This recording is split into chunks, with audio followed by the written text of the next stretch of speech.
What could have possibly prompted Iran's recent ballistic missile attack on Israel? To answer this question, we must journey back to the root cause of this conflict. The attack was an act of retaliation for the killing of former Hezbollah commander Hassan Nasrallah. Iran described it as a defensive measure targeting Israeli military facilities.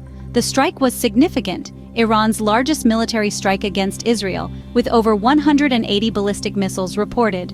Iran then declared the attack finished, unless provoked further. They promised a stronger response if Israel or its allies retaliate.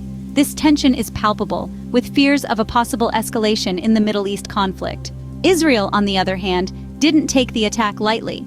Israeli Prime Minister Benjamin Netanyahu vowed retaliation. This retaliation took the form of airstrikes on Beirut's southern suburbs, targeting Hezbollah. But the conflict did not end there.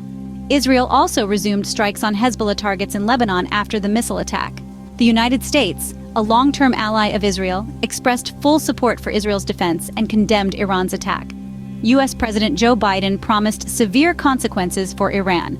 U.S. National Security Advisor Jake Sullivan indicated collaboration with Israel, but did not specify the U.S. response.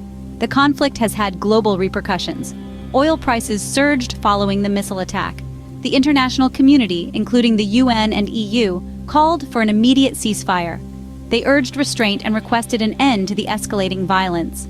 Casualties were reported in the West Bank, underlining the urgent need for peace.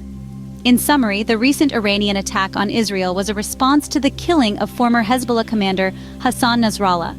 Iran has declared the attack over, but the tension remains, with fears of a broader Middle East conflict. Israel and the U.S. have vowed to retaliate, and the international community is calling for peace. This event is a stark reminder of the complex and volatile state of international relations. It underlines the importance of diplomacy and peacekeeping efforts in preventing the escalation of conflicts. As we continue to observe the unfolding situation, it is our hope that peace will prevail.